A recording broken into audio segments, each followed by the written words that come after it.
ত্রয়োদশ জাতীয় সংসদ নির্বাচন অনুষ্ঠিত হতে যাচ্ছে ২০২৬ সনের ফেব্রুয়ারি মাসের ১২ তারিখে। আজকের দিনের যদি পরিবেশ পরিস্থিতি দেখেন, তাহলে সরকারের পক্ষে যারা এই মুহূর্তে আয়োজন করছেন, তাদের দৃষ্টিভঙ্গি, চিন্তা চেতনা, ভাবছুর দেখলে মনে হয় তারা শতভাগ শক্তি নিয়ে, সামর্থ্য নিয়ে, আন্তরিকতা নিয়ে এই নির্বাচনটি অনুষ্ঠানের জন্য সর্বশক্তি নিয়োগ করেছে। এবং এই নির্বাচনের পথে যত বাধা আসবে সব বাধা তারা অতিক্রম করবে। আর এই নির্বাচনের মাধ্যমে শান্তিপূর্ণভাবে ক্ষমতা হস্তান্তর করে তারা বিদায় নেবে।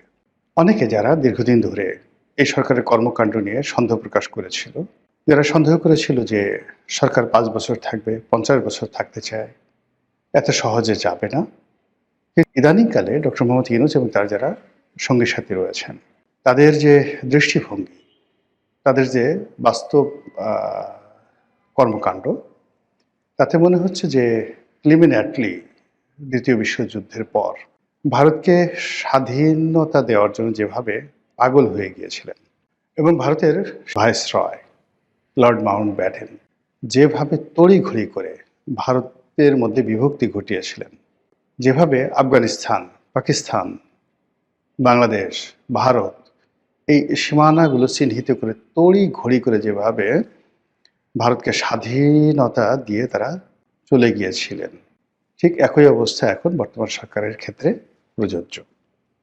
এখন তাদের অবস্থা হয়ে গেছে যে ছেড়ে দেমা কেঁদে বাঁচি। সমস্যা কোথায়? এক্ষেত্রে তো করে আমাদের সকলের খুশি হওয়া উচিত ছিল। আমরা যারা সাধারণ জনগণ, আমরা তো যে কোনো মূল্যে একটা গণতন্ত্র চাই, সুন্দর একটা নির্বাচন চাই। বাংলাদেশে নির্বাচনের মাধ্যমে একটি ভালো সরকার আসুক, তারা দেশ পরিচালনা করুক, তাদের ব্যর্থতাগুলো জনগণের ব্যর্থতা, তাদের সফলতাগুলো জনগণের সফলতা, এটাই গণতন্ত্রের ভাষা। কিন্তু বাস্তবে কিন্তু সেটা হচ্ছে না।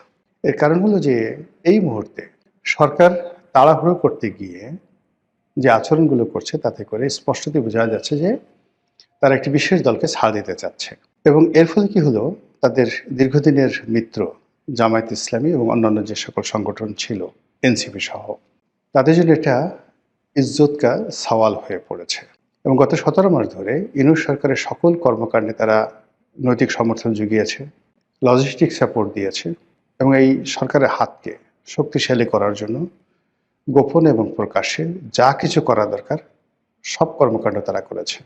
সেটা মব বলেন, বিএনপিকে কোণঠাসা করে বলেন, আওয়ামী লীগকে দেশ ছাড়া করতে বলেন, সব কিছুর মূলেই জামাত, এনসিপি এবং সরকারের মধ্যে যেটা মতানৈক্য ছিল, সেই মতানৈক্যের প্রেক্ষিতে ডক্টর মোহাম্মদ ইউনূসের কাছে জামাত, এনসিপির একটা কনসিডারেশন আছে, একটি আকাঙ্ক্ষা আছে, একটি দাবি আছে, একটি হক আছে।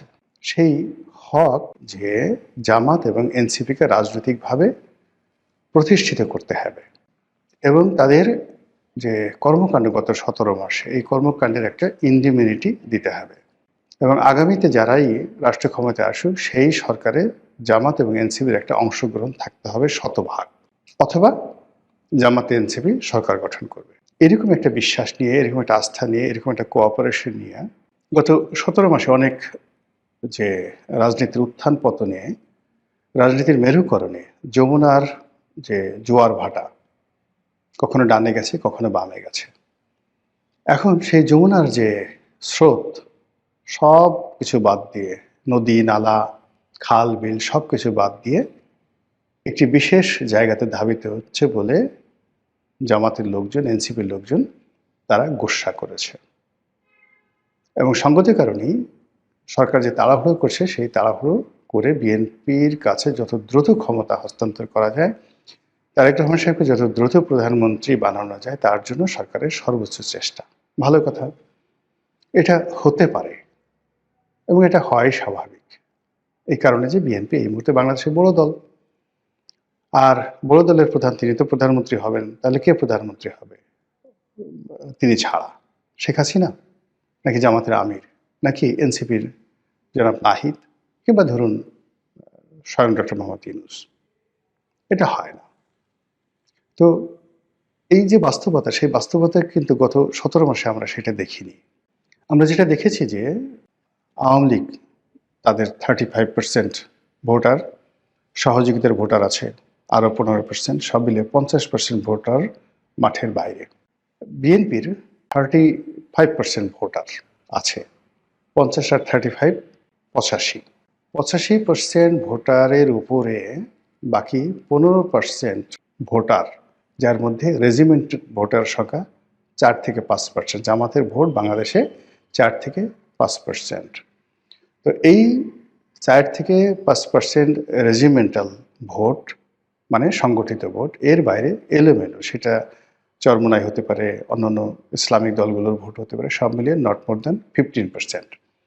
তো এইটা একটা মানে বৈষম্য, সংখ্যা লঘিষ্ঠ সরকার। তো সেই সংখ্যা লঘিষ্ঠ সরকার গত 17 মাস ধরে 85% ভোটের যারা স্টেক হোল্ডার তাদেরকে মানে এক গ্রুপকে দেশের বাইরে রাখার চেষ্টা করেছে, আরেক গ্রুপকে ক্ষমতার বাইরে রাখার চেষ্টা করেছে। এখন সেটা বুমেরাং হয়ে গেছে এই সময়টিতে এসে। সেটা হলো আওয়ামী লীগ আর এখন আগের মতো নিজেদেরকে দুর্বল ভাবছে না। আর বিএনপি এই নতুন বন্দোবস্তে তারা হঠাৎ করে মানে 180 ডিগ্রি অ্যাঙ্গেলে উল্টে গিয়ে দেশের সকল দণ্ড মণ্ড ক্ষমতার মালিক হয়ে বসে পড়েছে। তো এরকম যখন ঘটনা ঘটে আপনার আমার দৈনন্দিন জীবনে, তখন আমরা কি করি? যেমন ধরুন, একটা খুব প্রাকৃতিক ডাক এসেছে, পেটটা একটু কিরমির কিরমির করছে, গুড়গুড় করে শব্দ হচ্ছে, আপনি বুঝতে পারছেন যে কিছু একটা হবে। এবং আপনার শরীর যখন কষা থাকে, দীর্ঘদিন কষা শরীর, কোষ্ঠকাঠিন্য, তো এরকম গুড়গুড় যখন শুরু হয় তখন সেখানে আসলে যাকে বলা হয় আমরা সেমি ডায়রিয়া একটা অবস্থা হয়। আপনি বুঝছেন যে আপনার হাতের সময় বেশি নাই, আপনি দৌড় দিলেন বা জোরে জোরে হাঁটার চেষ্টা করলেন, আশেপাশে টয়লেট খুঁজছেন অথবা টয়লেটে যাওয়ার চেষ্টা করছেন। এর ফাঁকে কি কি দুর্ঘটনা ঘটতে পারে? ছোট্ট একটা শব্দ হলো, বায়ু ত্যাগ করতে গেলেন, কাপড় নষ্ট হয়ে যাবে। কিংবা দেখা গেল যে আর একটু অসতর্ক হলেন, পাটা একটু চেগায় দিলেন, কাজ হয়ে যাবে, জ্যাঙ্গে ঠ্যাঙ্গে সব ভরে যাবে। এই গেল মানে দুর্গন্ধের দিক।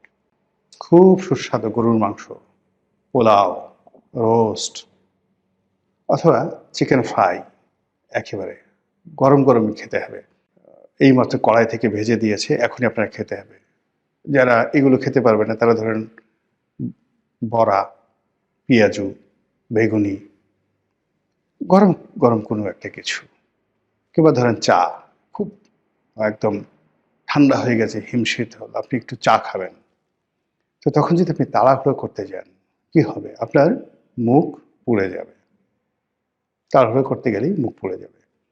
তো এক্ষেত্রে নির্বাচন নিয়ে যদি তাড়াহুড়ো যেভাবে করা হচ্ছে এবং যে কাজটি অনিবার্যভাবে হবে, সহজ সরলভাবে হবে, সেখানে অতিরিক্ত আগ্রহ দেখাতে গিয়ে, অতিরিক্ত ফর্মালিটিস দেখাতে গিয়ে ওই যে আমাদের যে প্রাকৃতিক দুটো ঘটনা, বর্জ্য ত্যাগ অথবা খাদ্য গ্রহণ, সেখানে তাড়াহুড়ো করতে গেলে আমাদের যা হয়, এক্ষেত্রে সেটা হওয়ার সম্ভাবনা দেখা দিয়েছে।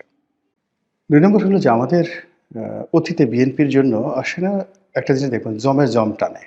মানে আপনার ঘরের সামনে ধরেন একজন জমদূত ঘুরে বেড়াচ্ছে, আপনার নাম ধরেন কালু মিয়া, কালু মিয়াকে মারার জন্য জমদূত তার ঘুরে বেড়াচ্ছে। পাশের বাড়ির টিডিক্কা, তাকেও মারার জন্য আরেক জমদূত ঘুরে বেড়াচ্ছে। এখন ২ জমদূতের মধ্যে হঠাৎ দেখা সাক্ষাৎ হয়ে গেল। তো তারা মিলিয়ে দেখলো যে কালু মিয়া এবং টিডিক্কা এই দুজনকে মারার জন্য তাদের ভিন্ন ভিন্ন সময়। তো কাজেই একা কষ্ট না করে ২ জন সদল বলে এসে প্রথমে কালুকে মারলো, তারপরে ২ জন জমদূত সেই যাকে বলা হয় গিয়ে একসাথে টিডিক্কাকে মারলো। এটা বলা হয় এই কারণে যে এই যে প্রাকৃতিক কিছু বিষয় থাকে, একটি সমস্যা আর একটা সমস্যাকে আরো বড় করে তোলে, জমজমকে টানে। তো সেই দিক থেকে সময়, কিছু ঘটনা, কিছু কাহিনী, এটি বেসিক্যালি একটি জম আর এক জমকে টেনে নিয়ে আসে। আওয়ামী লীগের জন্য যেমন ভারতের বন্ধুত্ব, এটি জমের মতো। আবার বিএনপির জন্য জামাতের বন্ধুত্ব, পাকিস্তানের বন্ধুত্ব, এটাও জমের মতো। তো সেই দিক থেকে যদি সময় বিবেচনা করেন, বিএনপির জন্য ফেব্রুয়ারি মাসটি ভালো না। আপনি দেখুন বিএনপি প্রতিষ্ঠিত হওয়ার পর থেকে আজ পর্যন্ত আপনি সেই ১৯৭৬ সনের ফেব্রুয়ারি মাস থেকে প্রতি বছর হিসাব করে দেখেন বিএনপির জীবনের যত দুর্ভোগ এবং দুর্দশা এই ফেব্রুয়ারি মাসে হয়েছে। সেই তুলনায় ফেব্রুয়ারি মাসে তাদের সৌভাগ্যের যে পরিণতি খুব মানে সৌভাগ্যের যে লক্ষণ খুব অল্প।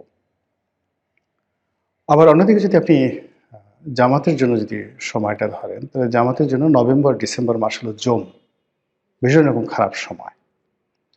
আওয়ামী লীগের জন্য আগস্ট মাসটি খুব খারাপ সময়, ভীষণ রকম খারাপ সময়। তাদের যত দুর্ভোগ দুর্দশা এই আগস্ট মাসেই হয়েছে, সেই ১৯৪৭ সালে ছাত্রলীগের মাধ্যমে।